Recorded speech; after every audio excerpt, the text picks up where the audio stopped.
Good evening. I think the rush finally ended here, and so we're waiting for a few more stragglers, including one of our presenters, but I'm going to go ahead and get started because your time is valuable, and we appreciate the fact that you set aside the time to come visit with us. My name is Kevin Wong, and I'm the Executive Director of Friends of Big Morongo Canyon Preserve. The Friends Group is a very small nonprofit. It was started in 1996. Thank you, Lorenzo. Okay.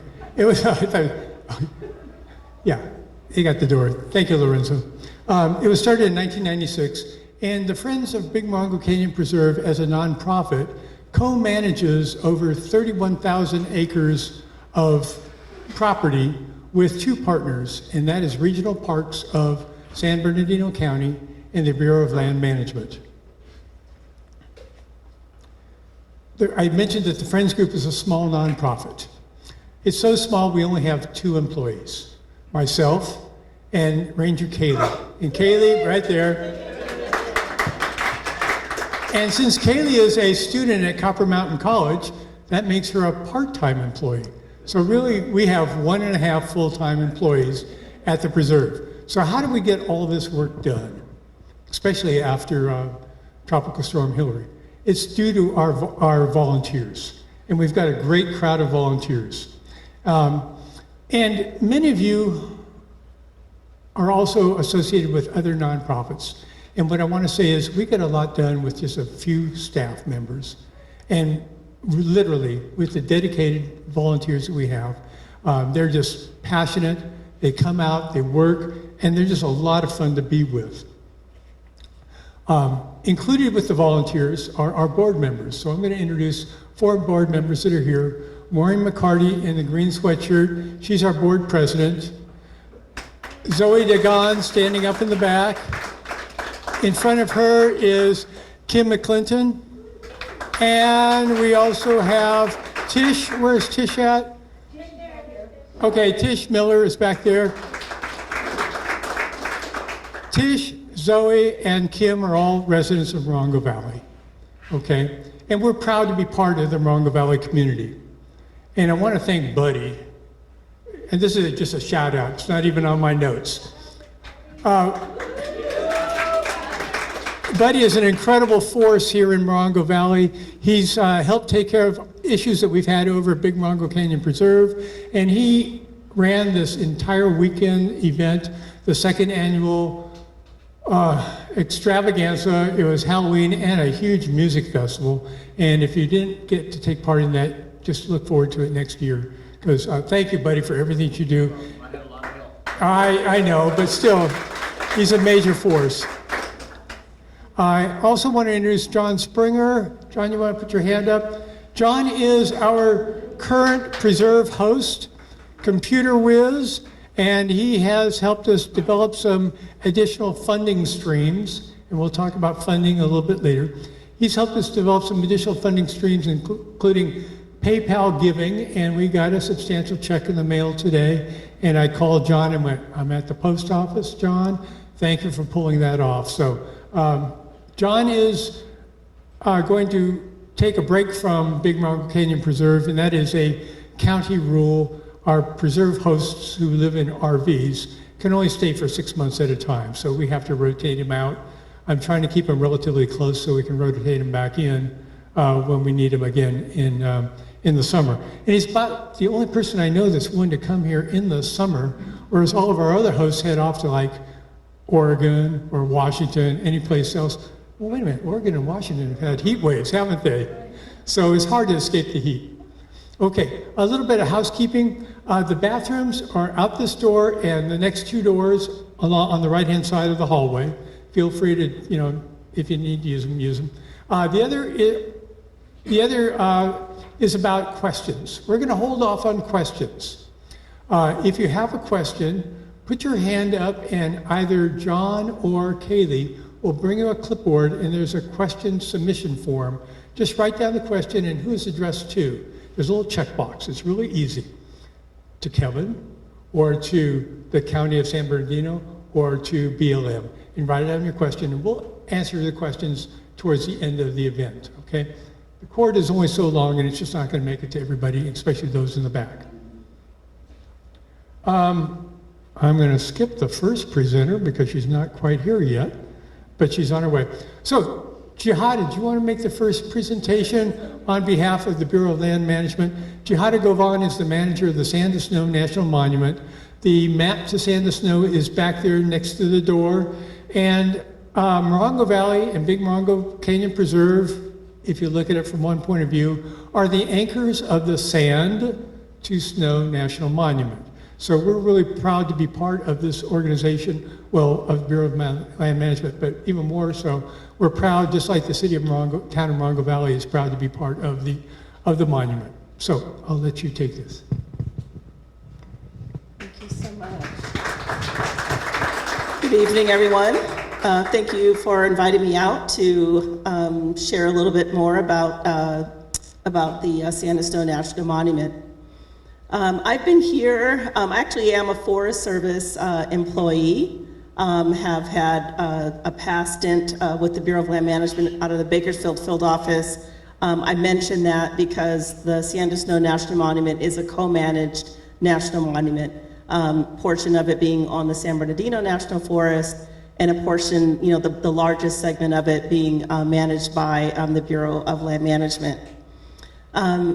Coming here, from BLM when I was in Bakersfield, I had wonderful partners there, but it was just nothing. I won't say nothing, but just so minor compared to the amount of partners in the Mojave Desert and the Coachella Valley that support conservation and especially the Sand to Snow National Monument.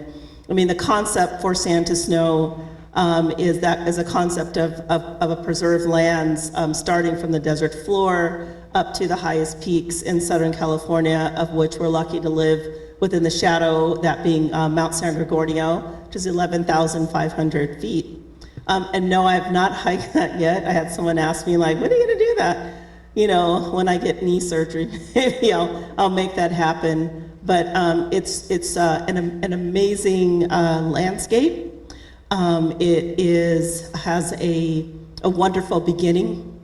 The purpose, it's wonderful to actually work with and meet the people who conceptualize that and are still here to fulfill it and make sure the public and Californians in this big, huge megalopolis that we live in, and hopefully we kind of keep that megalopolis a little bit at bay here in this beautiful part of the desert a little bit longer. I shouldn't say that, but it is a blessing to be here and to work again with so many different partners.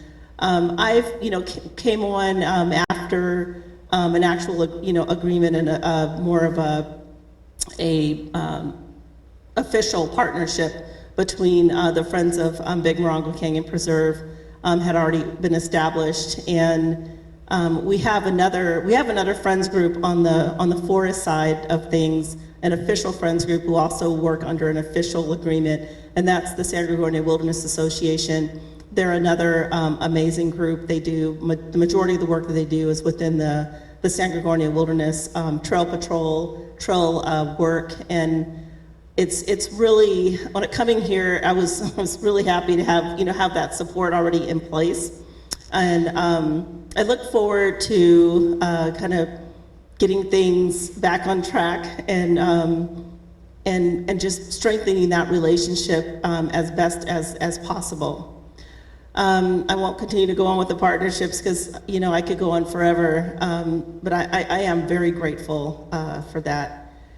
One thing I do want to mention that I'm assuming we'll probably get some questions about tonight, and I'm ready to answer some of those questions. We are actively in the planning process for two different plans that are part of those plans are in the Sand to Snow National Monument. One of them is the Wild and Scenic River Comprehensive River Management Planning Act, or a planning effort that's going on. We're getting ready to scope those documents November 1st. So look for that. If you're interested in getting more information about that, please be sure to, when you go around asking your question, to give me your contact information. The other update is for Santa Snow National Monument planning. We are getting ready to have 2 virtual meetings to provide information to the public. The first one is going to be this month, October 24th, The second virtual meeting is going to be November 9th, and we are offering an in-person meeting. That's going to be November 1st in the evening at the, I don't know if it's an evening. We have the times here. That'll be at the supervisor's office in San Bernardino.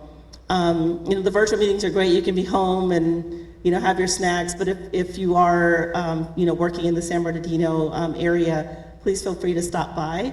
And Alex had printed out some little flyers, and we'll have those sitting out on the table for folks to grab those. So please make sure you grab those. And there is a link or some information on there so that you can RSVP for those events. But please, I hope you take those and contact me if you have any other questions. Again, thank you for being here. Thank you for the support. And I realize it's not just the Preserve Proper that you are providing support to BLM on. It's also the entire ACEC. As Kevin mentioned, 31,000 acres is no joke. And we really appreciate you all being the eyes and ears out here for us, because without it, I a lot of times don't know, I can't keep track. It's hard to keep track way over in San Bernardino. Just like the last storm, I just want to mention this one thing. I really appreciate, I don't know who did the hiking down Big Morongo Canyon and took the pictures and got that information back to BLM regarding the gas pipeline. I was so happy because I was thinking, oh my goodness, I'm gonna have to hike that, and my shabby, out of shape self was gonna pass out. So I'm really great. I'm super grateful for that. So looking forward to another year, another several seasons, and just again strengthening our relationship with friends. Thank you so much.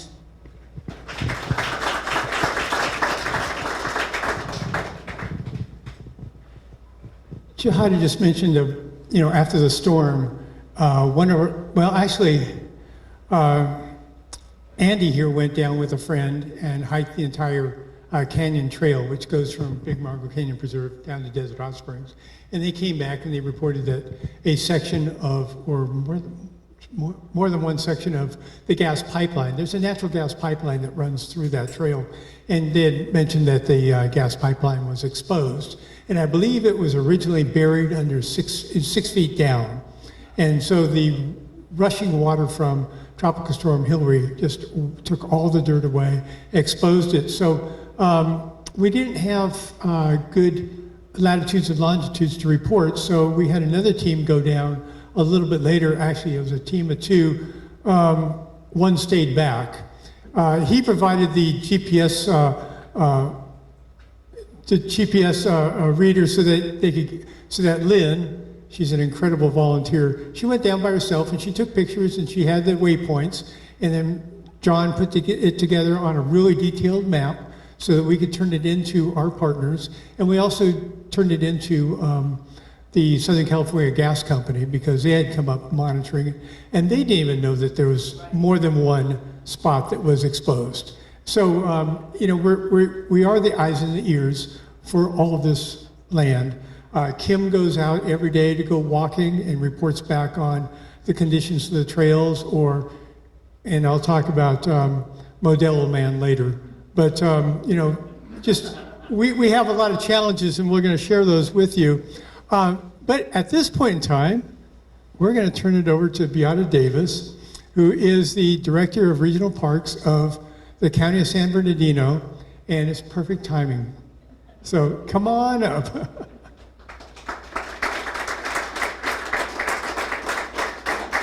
And again, as I mentioned, when you have your questions, just put your hand up and grab Kaylee's or John's eyes, and write down the questions on the little note cards, and we'll deal with those a little bit later. Thank you.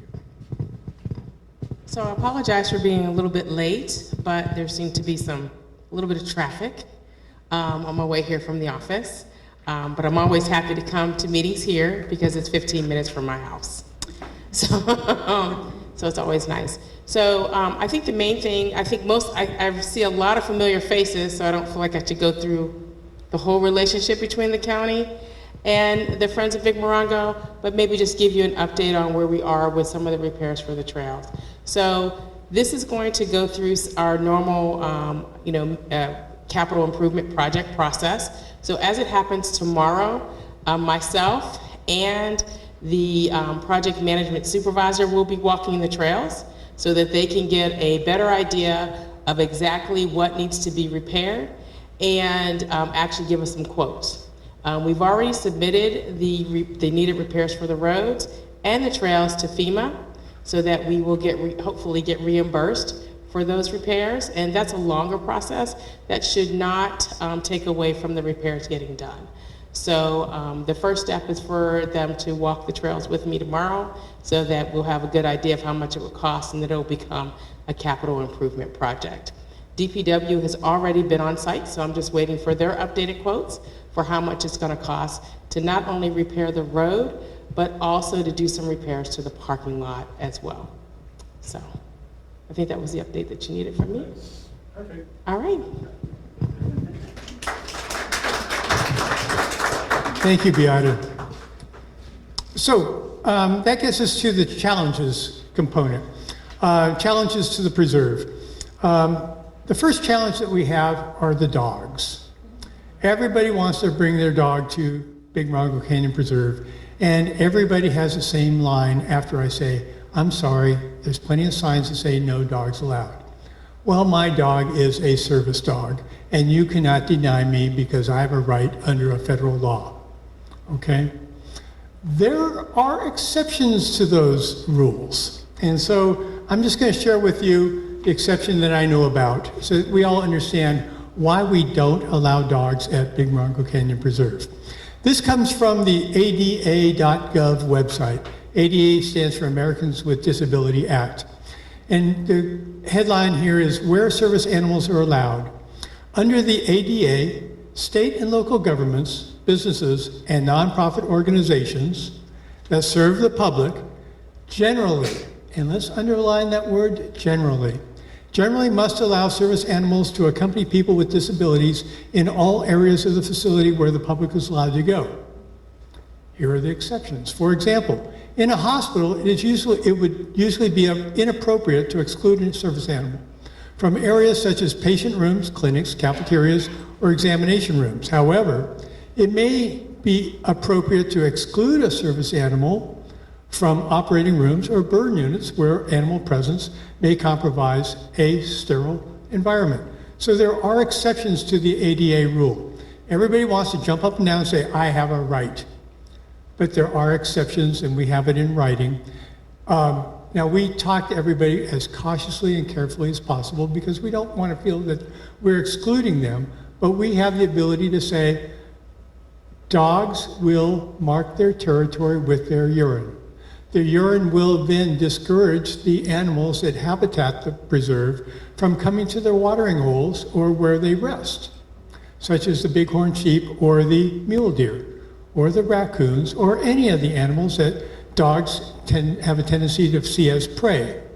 So we carefully talk to everybody about why we don't allow them, and we give them an alternative and say, you can take your dog over to Covington Park if it's on a leash. And was it Lynn last week that had a lady with 3 dogs, and she was demanding she had a right through the Americans with Disability Act, but all 3 dogs were not on leashes. Nor did they have harnesses that said a service dog.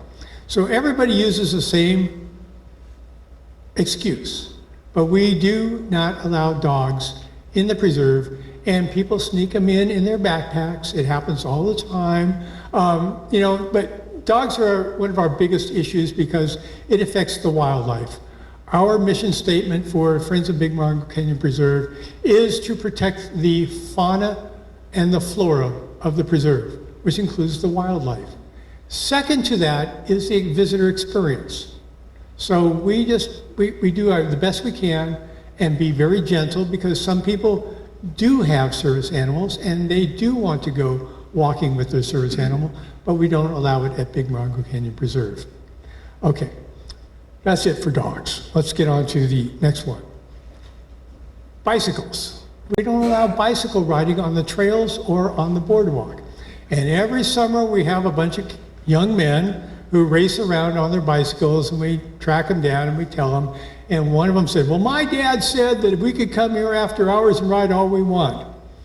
Okay, there's a point that I'm going to make in just a second, the commonality.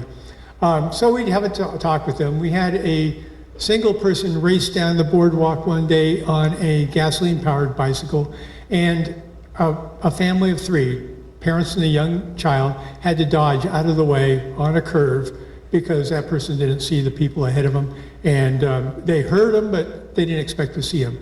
The third example was, we got a report that there was a senior citizen on an electric bike on the boardwalk, and I tracked him down and I said, dude, you saw all the signs that said no bicycles, what are you thinking? He goes, I didn't think it pertained to me.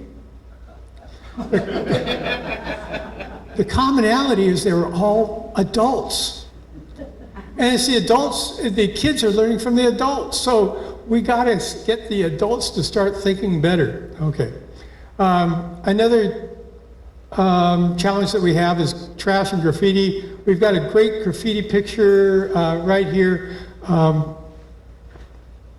is it? Who loves Angie Forever? Keith loves Angie Forever. Carved into one of the logs on the at the preserve. I walked by and went, give me a break. That was done after hours, obviously, because it wasn't there the day before. So we have a little bit of a graffiti problem, nothing like in other parks, but you know, it pops up, and Keith had expressed his love to Angie in 3 different places. So, you know, I posted the picture on Facebook hoping to shame them, but somebody says, well, that's going to doom that relationship as soon as you say forever. The other picture is the Modelo bottle. There's somebody that seems to want to drink their beer, which is fine as they walk, but they pitch the bottle into the underbrush, not even next to the boardwalk. They pitch it away. So Lynn and Kim, they see a sparkle of glass and they climb through the underbrush to pull it out. And this picture has the remnants of liquid inside the bottle, but were they bees inside of it? They're little isopods. Okay, so insects had gone in to suck on the liquid, but they couldn't get out, and so they died. You know, so you know that's a sad result for throwing their trash. We wanted to create a poster based upon, it was going to be Modelo Man, kind of based on a Sasquatch person, but I couldn't find anybody with a good enough sense of humor to create a good one, so we have that. You know, those are our physical challenges that we deal with on a day-to-day basis. You know, you're here because you're interested in Friends of Big Morongo Canyon Preserve as a nonprofit and as a partner to BLM and to the County of San Bernardino. So you might be interested in knowing how you can help us. I said we're a small nonprofit. We're a small nonprofit not only in size but in terms of money. 67% of our income comes from charitable donations. There's hardly any other nonprofit in that situation.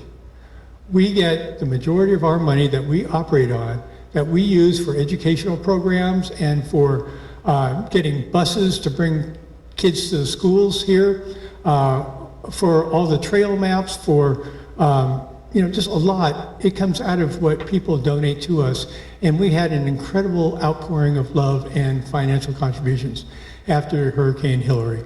There was no doubt. But we do not want to plan on additional hurricanes for additional money. That would be silly. So donations is a big way that you can help us. And I mentioned with John that John had recently got us together with PayPal Giving, and we got a sizable check today.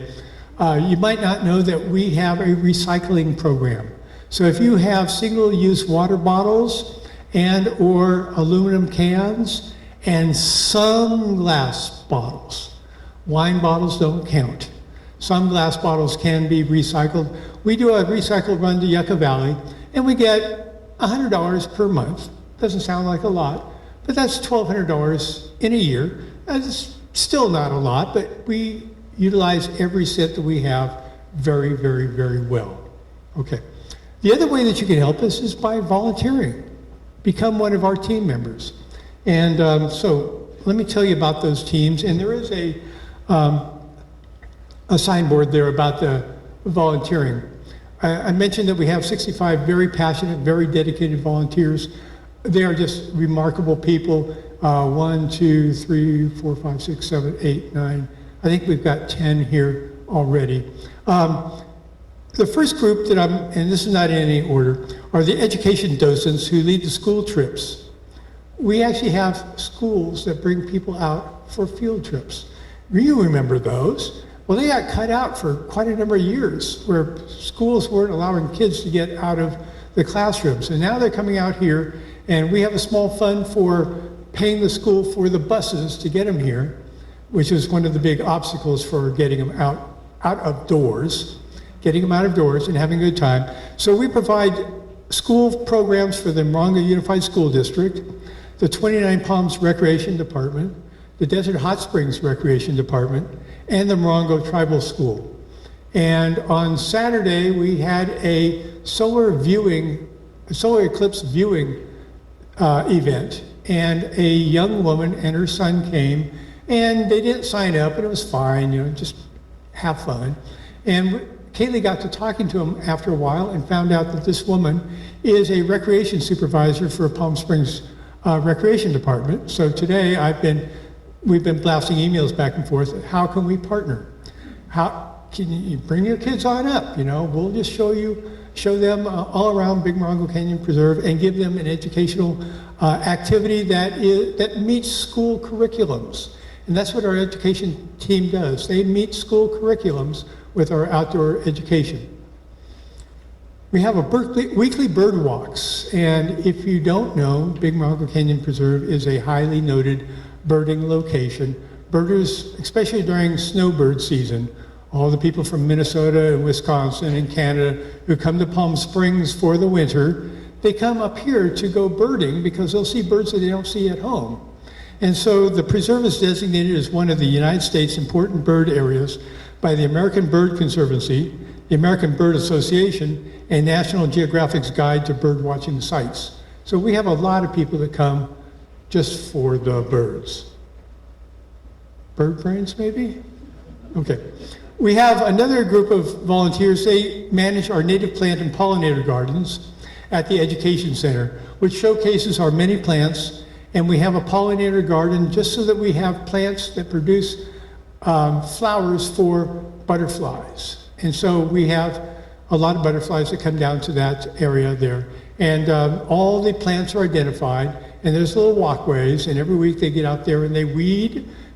It's not like you don't weed at home, huh? They weed and they irrigate, and they rake up the leaves, and they make sure that the plants are safe from the marauding deer and the other animals that love to come over and feed on the plants. We have a trails and maintenance team who jumped into action after Tropical Storm Hillary, and this team logged over 200 hours of work, shoveling mud, fixing the boardwalk where the boards got loose, and cutting down. We had 17 trees that fell on or near the boardwalk. You could not see the boardwalk because of the trees and all the foliage. So they had to trim all the light limbs off to get the foliage away so they could find the trunk, climb over the trunk to get to the boardwalk, to go to the next tree, to do the same thing over and over and over again. It was an amazing amount of work. And to pull all those light limbs out, that was really important. We spent over a year trying to get rid of all the old dead wood out of the preserve. Stuff that was just stashed. It was just hidden away. And we just spent a lot of time in.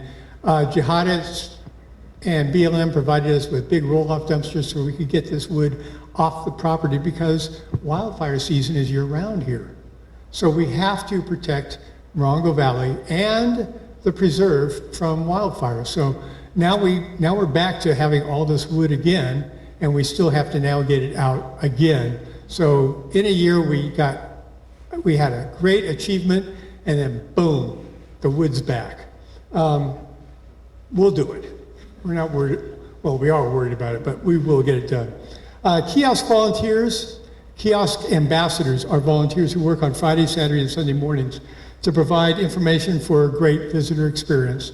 Yesterday, a woman came back to the kiosk right about 1 o'clock to show us the picture she took of a bobcat hiding in the shrubbery. And all you saw was the face, but it was a cute little bobcat, and she was able to identify it from a distance. So people love to come back and report what they saw, don't they, Andy? Yeah. Andy does work the kiosk too. And we have social media contributors that keep our followers up on Facebook and Instagram. We keep them up to date on recent sightings, bears, bobcat, deer, all the things that we see on a regular basis. Other people don't. So we want to keep them excited about what we do and how we do it. So we have a team that actually handles our social media for us. If you're interested in knowing more about how the board works, we are recruiting some new board members, and Maureen will be glad to talk to you afterwards. We kind of consider this our annual meeting. So if you're interested in how the organization works as a whole, at least through the governing body of the board of directors, and we have 8 people on it, and we're going to try and fill one for sure. Okay. Spot. Recruiting board members. So, does anybody have any questions that you wanted to have filled out on the form and send them up to me? Okay. All right. That's not going to work. I can see that. All right. If you have any questions, just shout them out. Okay. We have one. Okay. You got one. All right.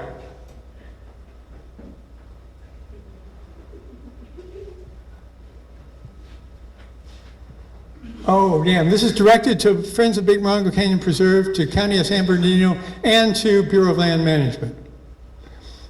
Oh, this is a good one. I even know where this one came from because it's anonymous too. But will you involve ornithologists and or environmental scientists during repair to ensure that you don't remove too much bird habitat or possibly sensitive habitat? She started to put her hand up. I'm closest. I see why you sat in the middle there. See how this works. So first of all, I'm reminded to make sure that I thank all the volunteers that are in this room. None of what we do is possible, especially at Big Morongo, without the hard work that you've done. So thank you. To answer the anonymous question, yes, we would definitely be following, involve environmental people in any of the projects that we would do. We definitely don't want to ruin any habitat that's key to the preserve. So we want to make sure that we would honor that.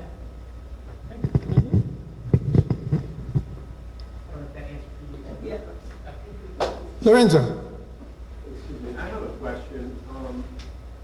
There is also concern, the Morongo Preserve is a limited area, but there is also a concern of animals getting killed on the 62 and of drivers going too fast, especially the ones going down the grade. There were bears, cubs killed, all kinds of stuff. And we are, in a sense, luring animals from the mountains down to the preserve. And then we're trapping them because they have to cross high-speed traffic.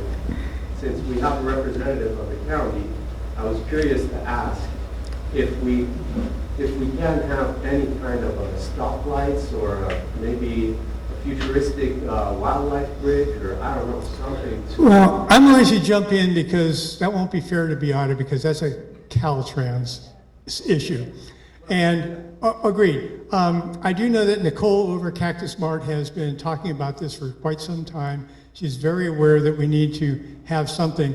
A wildlife corridor going over the highway is going to be very difficult because they just started doing one in Los Angeles, and it's been on the books for I think about 12 years, mostly for the mountain lions. They've got a lot more mountain lions have a lot more cachet there in that area, and there's a lot more people that are passionate about it. Here we're a little bit more, well, we're definitely rural. So I don't know how to answer that for you. Everybody's aware that, you know, we need to figure out how to make it better for the animals, and probably well, you know, black bears at night going across an unlit road is just an accident waiting to happen, and I understand that. Getting people to slow down would be the best thing, but modifying people's behavior is really, really, really hard.